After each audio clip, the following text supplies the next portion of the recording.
میں فرزانہ عرفان آپ کی اپنے ہیلتھ پروگرام میڈیکل اپڈیٹ میں آپ کو خوش آمدید کہتی ہوں. ناظرین، اس میڈیکل اپڈیٹ میں ہم آپ کو وقتاً فوقتاً مختلف بیماریوں کے بارے میں، ان کی وجوہات، ان سے بچاؤ اور ٹریٹمنٹ کے بارے میں بتاتے چلیں گے. ہمارے ساتھ ہمارے ملک کے نامور ڈاکٹرز ہمارے ساتھ تشریف لائیں گے.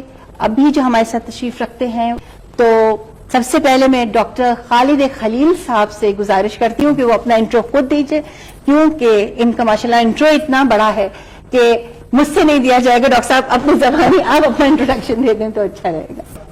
میری ڈاکٹر فرزانہ سے یہی بحث ہو رہی تھی کہ آپ انٹروڈیوس کرائیے کہ نہیں آپ انٹروڈیوس کرائیں، تو وہ ذمہ داری پھر یہ میرے کندھے پہ انہوں نے ڈال دی. میرا نام ڈاکٹر خالد خلیل ہے. میں کارڈیولوجسٹ ہوں، fellow American college of cardiology اور کاؤنسل ممبر امریکن ہارٹ ایسوسی ایشن. بیسیکلی میں کارڈیولوجی پریکٹس کرتا ہوں. تھینک یو ڈاکٹر صاحب. جیسے کہ ناظرین میں نے کہا تھا کہ کافی ساری ذمہ داریاں ڈاکٹر صاحب پہ آپ نے سنی لی ہوں گے. ہمارے دوسرے گیسٹ ہمارے ساتھ تشریف رکھتے ہیں پروفیسر خان شاہ زمان صاحب.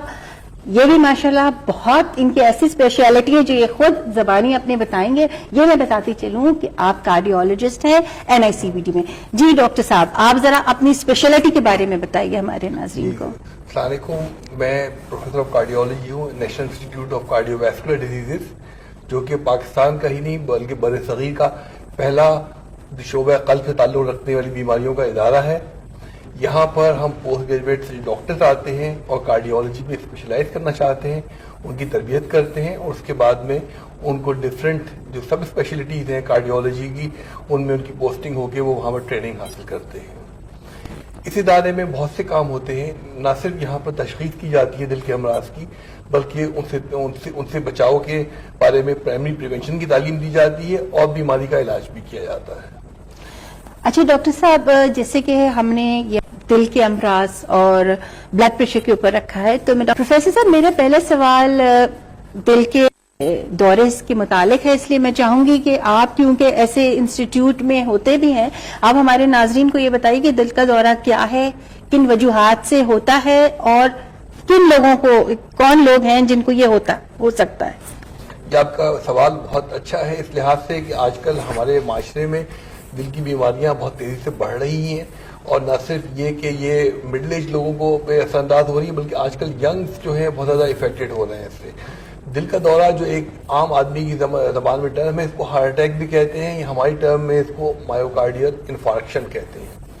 اس کے دل کے اندر 3 شریانیں ہیں جو کہ دل کے مختلف حصوں کو خون سپلائی کرتی ہیں.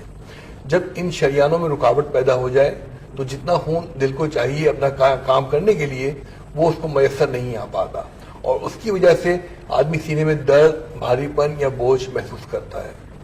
یہ سمٹمز جب ہوتے ہیں جبکہ دل کو زیادہ کام کرنے کو کہا جائے، جیسا کہ ہم کہتے ہیں، مریض اکثر کہتے ہیں کہ ہمیں چلنے میں درد ہوتا ہے، کھانا کھانے کے بعد سینے میں بھاری پن یا بوجھ محسوس کرتے ہیں. یہ اسی وقت ہوگا جبکہ دل کی رفتار بڑھ گئی لیکن دل کو جتنا خون چاہیے اتنا اس کو میسر نہیں آ پا رہا. تو اس کو تکلیف کو انجائنا کہتے ہیں. اگر شریانوں کی رکاوٹ مکمل طور پہ شریان کو بند کر دے اور بلڈ سپلائی اس دل کے حصے کی منقطع ہو جائے تو وہ حصہ دل کا ڈیمیج ہو جائے گا. اس کو دل کا دورہ یا ہارٹ اٹیک کہا جاتا ہے. ڈاکٹر صاحب، یہ تو آپ نے بتایا کہ ایون اب بچوں میں بھی یہ رجحان آ گیا ہے ہارٹ اٹیک کا، مگر اس کی وجوہات کیا ہو سکتی ہیں؟ ہارٹ اٹیک کن وجوہات کی بنا پہ ہوتا ہے؟ یہ بیماری ہارٹ اٹیک کی یا کورونری آرٹری ڈیزیز جس کو کہا جائے، یہ آج سے 30 سال پہلے ہم جو ڈیولپنگ کنٹریز ہیں بہت کم پائی جاتی تھی، لیکن رفتہ رفتہ ہمارا جو انداز ہے، وے آف لائف یا جو یہ طریقہ بہت بدل گیا. مثلاً آپ دیکھیے ایکسرسائز کا فقدان ہے، کھانا اکثر ہم فاسٹ فوڈ پہ ڈیپینڈ کرتے ہیں، اور انفارچونیٹلی جو ہمارا فاسٹ فوڈ ہے وہ صرف اور صرف ہائی کولیسٹرول ڈائٹ ہے. یہ جتنی بھی یہ ہیبٹس ہیں بڑی انہیلدی ہیبٹس ہیں. اگر آپ دیکھیے 30 سال پہلے جائیے تو باہر کھانا ایک بڑی معیوب بات سمجھی جاتی تھی، جبکہ آج کے معاشرے میں باہر کھانا، ہوٹل میں کھانا ہر قسم کا فیشن بن گیا ہے. جی جی. اس کے علاوہ ایکسرسائز کا بہت بڑھ گیا ہے. زیادہ ہماری لائف اسٹائل یہ ہے کہ ہم کار سے نکلیں گے آفس سے واپس کریں اور گھر پر، یعنی واک ہماری کافی کٹ ڈاؤن ہو چکی ہے. ختم ہو گئی ہے. اس کے علاوہ سگریٹ اسموکنگ یہ ایک بہت بڑا فیکٹر اور بہت بڑا وہ پلے کر رہی ہے سلسلے میں، وہ پلے کرتی ہے، رول پلے کرتی ہے. اور تھرڈ چیز جو اہم ہے وہ ہے شوگر، ڈائبٹیز کا رجحان پچھلے 20 سالوں میں ڈیولپنگ کنٹریز میں بڑی تیزی سے بڑھ گیا ہے. بلڈ پریشر، ڈائبٹیز، وزن کا بڑھنا، ایکسرسائز کا فقدان اور لائف اسٹائل چینج ہونا، یہ تمام وہ وجوہات ہیں جس نے دل کے دورے کے امکان کو بڑھا دیا. تمباکو نوشی اس میں ایک اور شامل ہے. اور یہ میرے خیال سے بہت ینگ ایج میں تمباکو نوشی ہمارے نوجوان خاص کر نسل میں بہت زیادہ ہوئی ہوئی ہے، اور یہ میں سمجھتی ہوں کسی ڈیولپنگ کنٹری کے لیے بہت بڑا المیہ ہے. اچھا، دوسرے ڈاکٹر صاحب یہ پوچھنا چاہوں گی کہ اس سے روک تھام کس طرح کی جا سکتی ہے کہ ہم اوائڈ کریں کہ ہارٹ اٹیک نہ ہو؟ دیکھیے، اس کی سب سے اہم بات یہ ہے کہ پرائمری پریونشن کا مطلب یہ ہوا، جیسے آپ نے کہا کہ ہم اس کو کیسے اس سے بچیں. یہ بہت ضروری ہے کہ اس سے ہم بچ جائیں، زیادہ بہتر ہے، کیونکہ اس کا علاج بہت مہنگا ہے اور الٹیمیٹلی ایک شریان کے بعد دوسری شریان کے بند ہونے کا امکان مستقل رہتا ہے. بچنے کے طریقے جو اہم ہیں، ایک تو یہ ہم اپنا سادہ زندگی کا طریقہ ہے، لائف اسٹائل کو سادہ رکھیں، گھر کا کھانا کھائیں، اور جیسے ہمارے بزرگ کہا کرتے تھے کہ آپ گھر کا کھانا کھائیے، کم سے کم کھائیں، ایک ڈش کھائیں. اس سے یہ ہوگا کہ آدمی کا ویٹ بھی نہیں بڑھے گا، کولیسٹرول بھی کم رہے گا، اور اہم بات یہ ایکسرسائز کریں. کم سے کم ہفتے میں 3 سے 4 دن آدھا گھنٹے سے 40 منٹ ہمیں ایکسرسائز ضرور کرنی چاہیے. ایکسرسائز کا سب سے بڑا فائدہ یہ ہوتا ہے کہ دل کو ہم اس بات کا کی کنڈیشننگ کر دیتے ہیں کہ وہ 60 اور 70 کی رفتار پہ رہتے ہوئے زیادہ کام انجام دے سکے. اس کے برعکس جو آدمی ایکسرسائز نہیں کرتا اس کے دل کی رفتار کو تیز ہونا پڑتا ہے تھوڑا سا کام کرنے کے لیے بھی. یعنی کہ آپ یہ بھی کہنا چاہ رہے ہیں کہ وزن کی زیادتی بھی بہت مطلب ایک خاص آپ کہہ سکتے ہیں زیادتی خطرناک ہو سکتی ہے. اور ہائی کولیسٹرول ڈائٹ جس میں جتنی بھی تمام چیزیں آ جاتی ہیں، ریڈ میٹ ہے، بازار کا کھانا ہے، لیوش ڈائٹ ہے، پیزا اور برگرز وغیرہ، یہ تمام چیزیں جو ہیں یقیناً انسان کی صحت کے لیے مضر ہیں. اور یہ جو ہارٹ اٹیک ہے ڈاکٹر صاحب، جب ایک تو یہ ہم نے بتایا کہ اس کو ہو جاتا ہے، اس کے کچھ اثرات بتا سکیں گے کہ جو آس پڑوس میں آپ کے لوگ ہوتے ہیں، سمٹم جسے کہنا چاہیے، کہ پتہ چل جائے کہ ابھی کسی کو ہارٹ اٹیک ہوا ہے یا کہ چانسز ہیں، جیسے کہ ایک سائلنٹ ہارٹ اٹیک ہے خاص کر جو کہ بہت زیادہ خطرناک ہوتا ہے کیونکہ پتہ ہی نہیں چل پاتا ہے کہ اس میں سمٹمز ہی نہیں. تو اس کے بارے میں تھوڑا ہمارے ناظرین کو بتائیے. سب سے اہم اور کامن جو سمٹم ہے انجائنا یا ہارٹ اٹیک کا، وہ سینے میں بھاری پن یا بوجھ ہونا. اکثر مریض یہ شکایت کرتے ہیں کہ مجھے سینے میں بھاری پن ہو رہا ہے، بوجھ ہو رہا ہے، گیسز فیل ہو رہی ہیں. یہ کہہ رہے ہیں ہمیں ایسا لگتا ہے جیسے گیس اٹکی ہوئی ہے، میں بیٹھ گیا تو وہ سمٹم ختم ہو گئے، یا میں نے 7 اپ پی لی تو وہ سمٹم میرے ڈسپیئر ہو گئے. حالانکہ 7 اپ سے اس کا کوئی تعلق نہیں ہے، ٹیمپریری. وہ بیٹھ گئے، بیٹھنے سے دل کی رفتار تھوڑی سلو ہو گئی، کولڈ بریک لی، اس سے ہارٹ ریٹ مزید سلو ہو گیا، جس کی وجہ چند لمحوں کے لیے انجائنا کا جو اٹیک تھا وہ ختم ہو گیا. اس کے برعکس جب ہارٹ اٹیک ہوتا ہے، جو کہ انجائنا کی سمجھے گا مور سیویئر فارم ہے، جبکہ شریان مکمل طور پر بند ہو جاتی ہے، اس وقت آدمی کو نہ صرف سینے میں بھاری پن، بوجھ ہوتا ہے جو کہ کافی دیر تک رہتا ہے. اس کے علاوہ اکثر لوگوں کو پسینے آ رہے ہوتے ہیں، طبیعت مالش کر رہی ہوتی ہے، اور یہ بھی ممکن ہے کہ اگر یہ سائلنٹ ہارٹ اٹیک ہے جس کے امکانات شوگر کے مریض میں، ڈائبٹیز کے مریض میں بڑھ جاتے ہیں، اس صورت میں ان کو درد محسوس نہ ہو بلکہ ایک دم اچانک سانس پھولنا شروع ہو جائے، پسینے آنا، چکر آنا، یا all of sudden blood pressure کا ڈراپ کر جانا. یہ اس بات کی علامت ہے کہ ایک آدمی کو جیسے سائلنٹ ہارٹ اٹیک، سائلنٹ مائوکارڈیل انفارکشن، تو فوراً انہیں ہسپتال لے جانا چاہیے.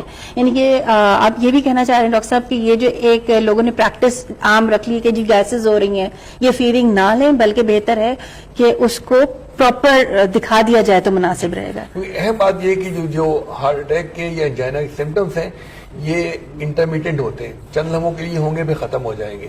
تو آدمی محسوس کرتا ہے کہ یہ چند لمحوں کی گیس سے ہوئی ہے اس کا ٹھیک ہو گیا، ایسی بات نہیں. یہ بات بہت اہم ہے کہ وہ فوری طور سے ڈاکٹر سے رابطہ کریں اور ان کو اپنے سمٹم بتلائیں کہ یہ سمٹم مجھے خاص طور پہ چلنے پر ہوتے ہیں، کھانا کھانے کے بعد ہوتے ہیں اور ختم ہو جاتے ہیں. اور اہم بات یہ ہے کہ یہ اسٹوری زیادہ عرصے پرانی نہیں ہوتی. لوگ یہ کہہ رہے ہوتے ہیں یہ چیز مجھے شروع ہوئی پچھلے 2 ہفتے میں، 3 ہفتے میں.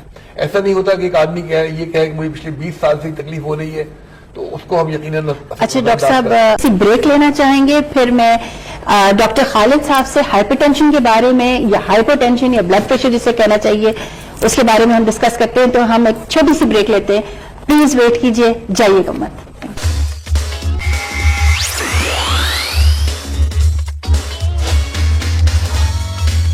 تو ناظرین، ہم بریک سے پہلے دل کے دورے کے بارے میں پروفیسر صاحب نے کافی معلومات فراہم کی ہے. اب ہم بلڈ پریشر کے بارے میں ڈاکٹر خالد خلیل صاحب سے گزارش کرتے ہیں کہ وہ اس کے بارے میں. جی ڈاکٹر صاحب، آپ ہمارے ناظرین کو ہائپر ٹینشن اور ہائپر ٹینشن کے بارے میں بتائیے. دیکھیے، ہائپر ٹینشن عام طور پہ پہلے کچھ اس کی کلاسیفیکیشن یا اس کی ڈیفینیشن ڈفرینٹ تھی، لیکن اب نئی ریسرچ تحقیق سے پتہ چلا بلڈ پریشر اوپر والا سسٹولک بلڈ پریشر 120 اور نیچے والا 80 جیسے ڈائسٹولک بلڈ پریشر، یہ نارمل بلڈ پریشر کے شمار میں آتا ہے. وہ لوگ جو ڈائبیٹک نہیں ہیں، عام لوگوں کی بات کر رہا ہوں، ڈائبیٹک میں ڈیفینیشن تھوڑی سی ڈفرینٹ ہو جاتی ہے. بلڈ پریشر جب بھی سسٹولک بلڈ پریشر 130 اور نیچے والا 90 کے لگ بھگ پہنچے، یہ ایک نئی کلاسیفیکیشن آ گئی، اس کو پری ہائپرٹینسو کہتے ہیں. یعنی وہ لوگ جن میں آگے چل کے بلڈ پریشر بڑھنے کا اندیشہ یا یہ لوگ ہائپرٹینسو ہو جائیں گے.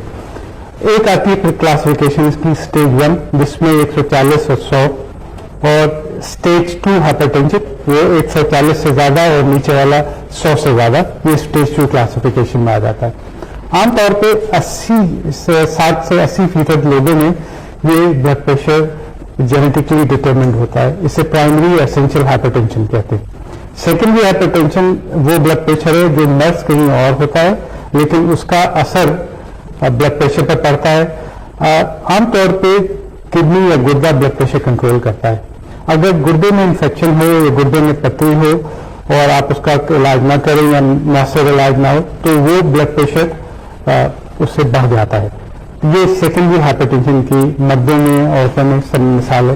عورتوں میں عام طور میں اگر اووری میں اگر پرابلم ہو اس کی وجہ سے بھی بلڈ پریشر بڑھ سکتا ہے، لیکن یہ اس کی فیصد کم ہے. میجورٹی ایسینشیل ہائپر ٹینشن یا ایسینشیل ہائپر ٹینشن میں لوگ آتے ہیں. اچھا، اب سوال یہ ہے کہ بلڈ پریشر کیا لیول رکھا جائے. دیکھیے، جن لوگوں کو اندیشہ ہوتا ہے بلڈ پریشر بڑھنے کا یا پری ہائپر ٹینشن ہے، ان کو اس کے سببات کے لیے کچھ چیزیں کرنی چاہیے. ایک لائف اسٹائل مینجمنٹ اب بڑا امپورٹنٹ پلے کرتا ہے. وزن کم رکھنا، کھانے میں نمک کا کم استعمال. اب سوال یہ ہوتا ہے کہ وزن کم کرنے سے مراد کیا ہے. دیکھیے، کی ہوتی ہے آئیڈیل باڈی ویٹ. عورتوں میں الگ آئیڈیل باڈی ویٹ ہے، مردوں میں الگ آئیڈیل باڈی ویٹ ہے. مردوں میں 5 فٹ 6 پاؤنڈ ہونا چاہیے وزن، اور ہر انچ پہ آپ 6 پاؤنڈ ایڈ کرتے چلے جائیں. جیسے کسی کا وزن، کسی کی ہائٹ 5 فٹ اور 11 انچ ہے تو 5 فٹ پہ 106 پاؤنڈ ملٹیپلائی 6 172 پاؤنڈ اس کا آئیڈیل باڈی ویٹ ہوگا. اب ساتھ میں یہ بھی ہے کہ بعض لوگوں کی، جسے ہم عام زبان میں چوڑی ہڈی کہتے ہیں، براڈ فریم ہوتا ہے، اس کے لیے آپ 10% اور ایڈ کر سکتے ہیں. عورتوں میں اس 5 فٹ پہ 100 پاؤنڈ ہونا چاہیے اور ہر انچ پہ 5 پاؤنڈ ایڈ کر دیں. اگر کسی خاتون کی ہائٹ 5'4" ہے، 5 فٹ 4 انچ، تو 5 فٹ کے حساب سے 100 پاؤنڈ ہو گیا اور 4 انچ کے حساب سے 120 پاؤنڈ. اب اس میں بھی کچھ خاتون کی بلڈ بڑی ہوتی ہے، اس میں 10% آپ ایڈ کر دیں، اس میں ایڈ کر لیے، that will be ideal body weight. تو کوشش یہ کریں جن کا وزن زیادہ ہے کہ آئیڈیل باڈی ویٹ مینٹین کریں. اچھا، یہ کہنا آسان ہے، کرنا ذرا سا مشکل ہوتا ہے، لیکن دیکھیے سمپل سی میتھمیٹکس ہے.